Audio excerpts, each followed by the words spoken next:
Hello, this is Brian Bradford, and I'm a student in persistent summer work. I want to apologize for my presentation having gaps between the audio and video. This is due to the limitations of the computer I use to record the video. Oh well, such limitations of a netbook. Anyway, so here we go. Over the summer, I've read The City Shaped by Spyro Kostov and A Field Guide to Sprawl by Dolores Hayden. In A Field Guide to Sprawl, Dolores Hayden shows area photographs of examples of sprawl. In A Field Guide to Sprawl, she presents terms for several examples of sprawl which are widely known, such as gridlock. However, she also presents several new terms which are not necessarily in common use outside of the architectural community, such as power center and privatopia. In The City Shape, Spyro Kostov presents several examples of topographical planning, such with organic patterns. Prime example of this would be, for instance, Pittsburgh, whose streets follow the contours of the land rather than in a grid pattern. Also presents the grid, examples of the grid pattern, both rectangular, rectilinear, straight lines, as well as circular grids. Circular grids are a favorite of mine because they allow for open. It allows for order, but at the same time provides lots of opportunities for open space, to keep the eyesore of high density industrial away from medium to low density housing, or even high density housing.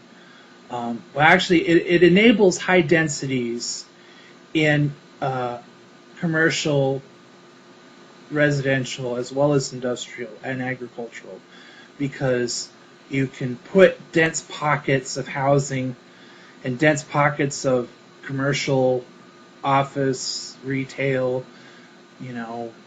what have you, and then an open space, lots of, carbon dioxide inhaling trees, and then outside of that put the industrial area.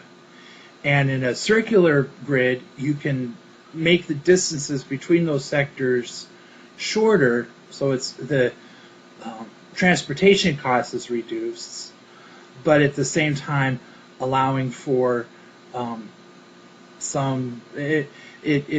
it keeps the residential area cleaner, while at the same time allowing industry to do its thing.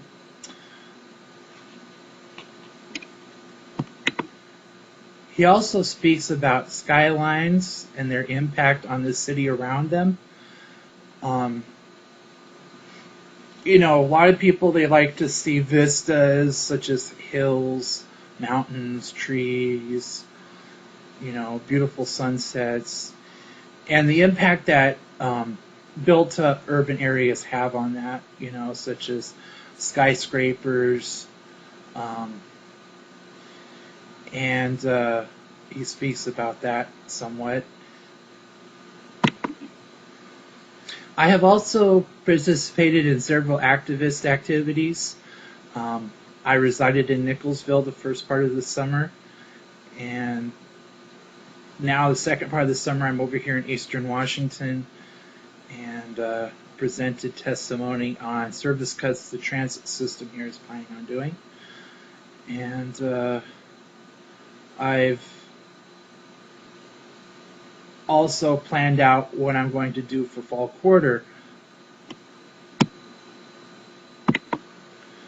For fall quarter, I plan on making a circumnavigation of the United States. I'm going to head down to California, then east towards Florida, stopping in New Mexico for a period of time, visit family and relatives, do the research on pueblos, you know, fun stuff like that. I'm going to head down to Florida, do a contrast study between urban and rural areas in Florida, then go up to New York,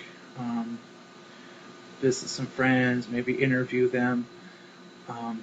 They'll give some nice added flavor to my presentation at the end of fall quarter. Then I'm going to head west, stop in Minnesota, North Dakota, and then come back to Olympia. And during my journey, I'm going to keep a journal of each day as I travel, and I'm also going to make a video of the trip, which should be fun. Lots of material to work with, and then I'll also start to lay out what exactly I'm going to do for winter quarter. Now I'm planning on going to Mexico and further south. That may change, you know. Who knows what the world's going to look like in 3 months. So anyway, that's the end of my presentation. Thank you for watching.